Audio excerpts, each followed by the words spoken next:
नमस्कार दोस्तों, मैं एसके सर आपका सेंटर ऑफ एजुकेशन के यूट्यूब चैनल पे स्वागत करता हूं। हम लोग आज देखेंगे सेट नंबर 5 मैथ का सेट नंबर 5 देखेंगे। इसमें जो है 16 से 17 क्वेश्चन है इस सेट में, और जो कि सीधे एग्जाम में पूछा हुआ गया है। सारा क्वेश्चन एग्जाम में ही पूछा हुआ है, तो आप इसको देखिए। जो बिहार पुलिस एएलपी एमटीएस वालों के लिए बहुत ही रामबाण का काम करेगा, तो इसे आप अवश्य देखें। और बहुत ही सीधा और साधारण सा क्वेश्चन है, इसको देखिए और इससे आपका क्या होगा, कॉन्फिडेंस डेवलप करेगा। यही क्वेश्चन एग्जाम में आता है। तो हम स्टार्ट करते हैं, ठीक है। चलिए क्वेश्चन नंबर पे आते हैं। क्वेश्चन नंबर आपका एक क्या कहता है? क्वेश्चन नंबर एक कहता है कि 2 का पावर 20+1 किसी पूर्ण संख्या से पूर्णतः विभाजित, इससे जो कोई नंबर कटने वाला है, कौन सा कोई नंबर होगा जो कटेगा? बताइए, इस नंबर से जो नंबर कोई कटेगा तो वो क्या 2 का पावर 15 कटेगा? नहीं कटेगा। क्या कटेगा? 5 का पावर 2 का पावर 30 कटेगा मल्टीप्लाई में? नहीं कटेगा। तो कटेगा कौन सा? तो देखिए 2 का पावर 20 से जो कटने वाला नंबर है वो है 2 का पावर 60। 2 का पावर 20 से कटने वाला नंबर है 2 का पावर 60, इसलिए ऑप्शन नंबर डी आपका आंसर होगा, ठीक है। तो ऑप्शन नंबर डी, ये भी नहीं कटेगा। 90 है, 20 के मल्टीपल में नहीं आता है, तो ये भी नहीं कटेगा। तो आपका कौन सा हो जाएगा? 2 का पावर 60 जो कि 20 से कटता है, और +1 है, तो यहाँ भी +1 है, तो आंसर हो जाएगा 2 का पावर 60। आप इजी तरीके से ऐसे इस क्वेश्चन को समझ के बना सकते हैं, ठीक है। आप इजी तरीके से ऐसे ही इस क्वेश्चन को समझ के बनाएंगे, ज्यादा दिमाग लगाने की जरूरत है नहीं। ये लिखा हुआ है 8, बोल रहा है कि 8 में, ये लिखा हुआ है 8, बोल रहा है 8 डिवाइडेड बाई 13, 26 डिवाइडेड बाई 40। इसमें से कौन सा नंबर को ऐड करें, कौन से नंबर को ऐड करें सभी में कि रेशियो इक्वल आ जाए, कि रेशियो इक्वल आ जाए। अगर हम इस काम को ऐसे करेंगे तो ये काफी लंबा बनेगा कि 8 में एक्स को ऐड किए, 13 में एक्स को ऐड किए, 26 में एक्स को ऐड किए, 40 में एक्स को ऐड किए, तो दोनों का रेशियो इक्वल आएगा। तो अब इस क्वेश्चन को तो बनाएंगे कैसे? इस तरह से तो कैलकुलेशन करने में काफी दिक्कत होगा, तो बनाएंगे हम लोग क्या करेंगे? बाय ऑप्शन, ऑप्शन को पुट करेंगे। 8+3 क्या होता है? 11, और 13+3 होता है 16। देखिए 11/16 है, लेकिन यहाँ पर 3 पुट करेंगे तो यहाँ पर 29 आएगा, मतलब दोनों साइड इक्वल नहीं आएगा। अब 2 पुट करेंगे, जैसे ही 2 पुट करेंगे तो यहाँ पर आ जाएगा 10 और नीचे आ जाएगा 15। यहाँ पर देखिए 10/15 होता है 2/3।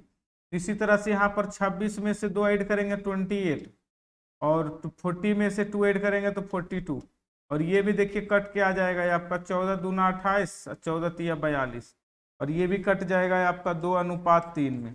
तो इस तरह से आप देख सकते हैं 2:3 है, 2:3 है, तो बाय ऑप्शन इस क्वेश्चन को सोल्व करेंगे और आपका आंसर आएगा 2। कि दोनों में ऊपर और नीचे 2 ऐड करेंगे तो आपका आंसर सही आएगा। क्लियर है? तो आप क्रॉस मल्टीप्लाई करने के चक्कर में पड़िएगा, आपका आंसर गलत हो जाएगा। चलिए नेक्स्ट क्वेश्चन पे आते हैं। सारा सिंप्लीफिकेशन का क्वेश्चन है। आपको सिंप्लीफिकेशन में बताया जा चुका है कि पहले कोष्ट का काम किया जाता है। सबसे पहले छोटी कोष्ट, उसके बाद मंझली कोष्ट, उसके बाद बड़ी कोष्ट का, उसके बाद ऑफ का होता है, फिर डिवाइड का आता है, मल्टीप्लीकेशन का आता है। तो सबसे पहले कोष्ट की काम करेंगे, तो सबसे पहले छोटी कोष्ट। देखिए 8 में से 1 घटता है तो 7 बचता है। क्या बचता है? 7, वो भी -7। ये कोष्ट हट जाएगा तो -7, -3 में से -7 घटाएंगे तो आपका 4 बचेगा। तो 4, हम क्या बचेगा? -4, माइनस और माइनस +4 हो जाएगा। तो यहाँ से हम लिख सकते हैं कि ये +4 बचेगा आपका। अब देखिए आगे की बारी करते हैं। आगे की जब मल्टीप्लाई करते हैं तो माइनस और इंटू माइनस प्लस होता है, ये भी +4 हो, माइनस माइनस +4। अब ये दोनों मल्टीप्लाई करेंगे तो आ जाएगा 121 है, 121 से डिवाइड करेंगे तो 1 आ जाएगा। अब इस तरह से सभी को ऐड करेंगे तो कितना आ जाएगा? 4 + 4 + 1 9 आ जाएगा। और जब 10 में से 9 घटाएंगे, 10 में से 9 को घटाएंगे तो आपका 1 बचेगा, और ये आपका आंसर। 10 में से 9 घटाएंगे तो आपका आंसर 1 होगा। ये जो है कैलकुलेशन है, ये सिंप्लीफिकेशन का क्वेश्चन है और इस सिंप्लीफिकेशन के क्वेश्चन को हम लोग ऐसे ही बनाते हैं। ठीक है, चलिए कर रहा है क्वेश्चन कि दो टंकियां ए और बी है, पानी की मात्रा का अनुपात 6 और 5 है। तो आप लिख सकते हैं एक जगह एक जगह बी, और इसमें जो पानी की मात्रा है वो एक जगह 60 लीटर है, दूसरा जगह 50 लीटर, क्योंकि 6 और 5 का रेशियो लिखा है। टैंक ए में पानी की मात्रा में 30% वृद्धि की जाती है। अब देखिए अगर इसमें 30% वृद्धि किया जाएगा तो हम लिखेंगे 130/100, और ये कैंसिल हो जाएगा, 13×5 = 65, 13×6 = 78, 78। ठीक है, अब 78 लाने के लिए 50 में कितना ऐड करना पड़ेगा? 50 में 78 लाने के लिए 28 ऐड करना पड़ेगा। तो वही पूछ रहा है कि कितने प्रतिशत की वृद्धि की जानी चाहिए दोनों टंकियों में बराबर पानी आ जाए। मतलब जिसमें जितना 78 लीटर इसना है, इसमें भी 78 लीटर लाना है, तो इसको ऐड करेंगे 28, तो कितना परसेंट वृद्धि करना पड़ेगा? तो 28 × 100 डिवाइडेड बाई 50, क्योंकि 50 से वृद्धि होगा, तो ये 28 दूना 56, 56% का वृद्धि करना पड़ेगा। और 56% देखिए ऑप्शन नंबर 1 में है, 56% ऑप्शन नंबर 1 में। बोला था कि 60 इसमें है, मतलब रेशियो में लिखा हुआ था 6:5, तो हम लोग यहाँ 60 मान लिए, इसको 50 मान लिए, दोनों को इंक्रीज किए तो आपका आंसर इतना आ गया। ठीक है, नेक्स्ट क्वेश्चन देखिए। क्वेश्चन क्या कर रहा है, एक मोबाइल फोन इतना प्रतिशत और इतना प्रतिशत की दो क्रमिक छूट देने के बाद इतना रुपया में बेचा गया। अगर किसी वस्तु पर 2 बार छूट देने पर इतना में बेचा जाता है तो क्या होता है, उसका मार्क प्राइस मान लेते हैं x, और एक बार डिस्काउंट देता है 30% में, तो बेचेगा कितना में? 70 में। और दूसरा बार डिस्काउंट देता है 10% में, तो बेचेगा कितना? 9/10 में। इस तरह से आपको 31500 ये आ जाएगा। इस तरह से मल्टीप्लाई करके 31500 आ जाएगा। देखिए किसी वस्तु का मार्क प्राइस इतना है, इस पर डिस्काउंट किए तो इतना में बिका। अब यहाँ से कटा सकते हैं, अगर मैं कटवाना चाहता हूँ तो बिल्कुल कट जाएगा। और ये कितना बार से कट जाएगा? देखिए 9×3 = 27, 9×5 = 45, और 7 से कट जाएगा 5 बार में 35। इस तरह से एक्स का जो वैल्यू मेरे को मिला है 5/40, इसका जो मार्क प्राइस था 5/40 मार्क प्राइस था। कहता मोबाइल का चिन्हित मूल्य क्या होगा? तो 5/40, ये ऑप्शन नंबर बी में दिया गया है। तो इस तरह से हम इसको कटवा सकते हैं, और आपका कैलकुलेशन सही होना चाहिए, कटवाने आना चाहिए, डिवाइड करने के लिए आना चाहिए। ठीक है,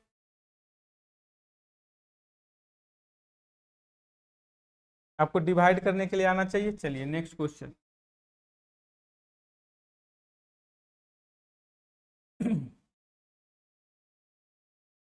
सलमा कोई वस्तु खरीदती है और फिर इसे 810 रुपये में बेच देता है, जिससे 10% का हानि हो जाता है। बताइए अगर कोई वस्तु को 10% का हानि होता है, यानी बिका कितना होगा? 90%।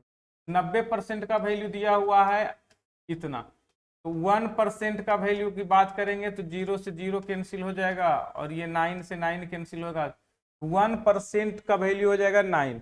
लेकिन पूछ रहा है तो उसे 4% लाभ पर बेचने के लिए वस्तु को कितना मूल्य में बेचना होगा?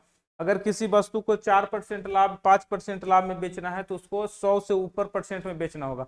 मतलब 100% तो कॉस्ट प्राइस होता है, तो इसे 104% में बेचना होगा।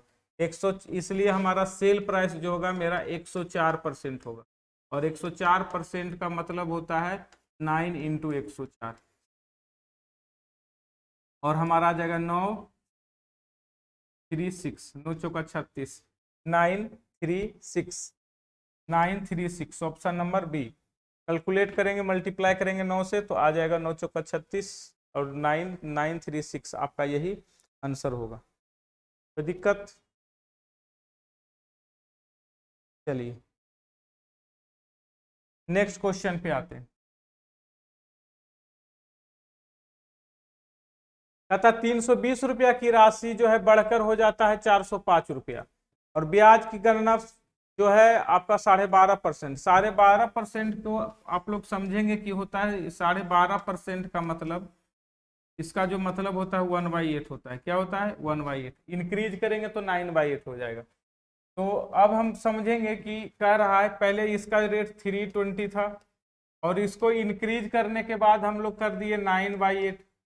और इंक्रीज कितना बार किया है तो नहीं मालूम, n बार किया है। ये हो कितना गया? 405 हो गया। n यहाँ से देखिए 9/8, 9/8 का पावर n बराबर 405/3। अब जो कट रहा है उसको कटा सकते हैं, तो आप यहाँ से कट जाएगा 81 बार में, और ये आपका कट जाएगा 5 से 64 बार में। अब यहाँ पर देखिए जो है ये 9 और ये बाई 8 का स्क्वायर है, तो यहाँ से हम ये कह सकते हैं, यहाँ से हम कह सकते हैं कि 9/8 का पावर n, n का जो मतलब होगा 9/8 होगा, सॉरी n का जो मतलब होगा वो हो जाएगा आपका n का 2, और यही आपका 2 जो आएगा ईयर होगा। 2 ईयर्स आपका आंसर होगा, 2 ईयर्स आपका आंसर होगा। यहाँ से आपका आंसर 2 ईयर्स हो जाएगा। ठीक है, नेक्स्ट क्वेश्चन देखिए, नेक्स्ट क्वेश्चन देखिए जल्दी से और बनाइए इसको।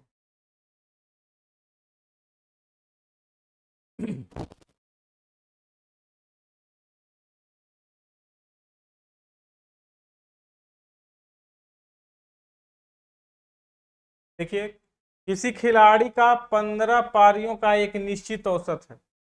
15 पारी में इसका एक निश्चित औसत है, एक निश्चित दिया गया है। तो इसका जो औसत है वो क्या दिया गया है? 15 गुना x, मान लेते हैं यही औसत होगा। कहता है 16वीं पारी में 120 रन बनाया। 16वीं पारी में 120 रन बनाता है, इस तरह से टोटल क्या हो जाता है? 16 पारी। और 16 पारी में औसत क्या होता है? बढ़ जाता है। और कितना से बढ़ जाता है? 6 से बढ़ जाता है। पहले था x, अब हो जाता है x + 6। तो इस तरह से हम क्वेश्चन कह सकते हैं यहाँ से, ये 15x है, और ये इसको कैलकुलेट करिएगा तो 16x, 16×85, 16×96, और यहाँ से माइनस हो जाएगा तो x का जो वैल्यू मिलेगा 120 - 96, और इसको घटाइएगा तो 24 आपका मिलेगा। तो पूछ रहा औसत, नया औसत क्या होगा? तो नया औसत 24 नहीं होगा, नया औसत 30 होगा, क्योंकि पुराना औसत हमारा 24 मिला है, तो नया औसत जो होगा हमारा 24 + 3, यही हमारा नया औसत होगा। इस टाइप का क्वेश्चन एग्जाम में रेगुलर पूछता है, तो आप इस क्वेश्चन को बनाएंगे। नेक्स्ट क्वेश्चन देखिए क्या कहता है। ए और बी अकेले का अकेले किसी दीवार पर काम करता है, जिसे ए कर रहा है ये कितना दिन में? 12 दिन में। बी कर रहा है कितना दिन में? 16 दिन में। और दोनों का एलसीएम 48 हो गया। ये कितना काम कर सकता है? तो 4 काम कर सकता है। ये कितना काम कर सकता है? तो 3 काम कर सकता है। और दोनों मिलकर करेगा तो कितना काम करेगा? 7 काम करेगा। कितने दिन में 7 काम करेगा? तो 7 काम करेगा और 2 डेज में, और 2 डेज में। लेकिन अब जो क्या कह रहा है कि आपको 7 काम कर रहा है, लेकिन करना है आपको 48 काम है। तो कैसे बनाएंगे? तो 7 को कितना से मल्टीप्लाई करें? तो 7 × 6 = 42 होता है, इसको भी 6 से मल्टीप्लाई करेंगे तो आ जाएगा 42 काम करेगा 12 दिन में। 12 दिन में 42 काम करेगा। अब क्या कर रहा है कि करना है 48 काम, तो अगला बार कौन आएगा करने के लिए? 4 काम। तो 4 काम और हो गया एक दिन में। अब कितना काम हो गया? 46 काम हो गया। 46 काम हो गया कितने दिन में? तो 13 दिन में। देखिए आंसर कैसे लिखाता है, 13 दिन में 46 काम हो गया। अब कितना बच गया? तो 2 काम बच गया। इसको कौन करेगा? इसको कौन करेगा? तो कितना कैपेसिटी वाला करेगा? तो 3 का कैपेसिटी वाला करेगा, यानी 13.2/3 डेज आंसर आएगा। 13.2/3 डेज एक ही ऑप्शन में है, ऑप्शन नंबर सी। 13.2/3 एक ही ऑप्शन में है, और यह है ऑप्शन नंबर सी। ठीक है, नेक्स्ट क्वेश्चन पे आते हैं। नेक्स्ट क्वेश्चन कहता है 2 रेलगाड़ियां ए और बी जिनके बीच की दूरी 1800 किलोमीटर है, वे एक साथ इतना और इतना किलोमीटर की चाल से चलते हैं, तो एक दूसरे से कहां पर मिलेंगे, कितनी दूरी पर मिलेंगे। तो आपसे जब भी ये क्वेश्चन पूछता है तो हम टाइम निकालते हैं कब ये मिलेंगे। तो इसके लिए होता है डिस्टेंस बटा रिलेटिव वेलोसिटी। तो डिस्टेंस देखिए 1800 दिया हुआ है और वेलोसिटी जब एक दूसरे की ओर आता है तो जुट जाता है, तो 46 और 44 को ऐड कर लेंगे तो हमारा 90 आ जाएगा और ये कैंसिल हो जाएगा 20। आपको 20 आवर में मिलेगा। ये कितने आवर में मिलेंगे, 20 आवर में मिलेंगे। लेकिन कहाँ पर मिलेंगे तो ये देखना है।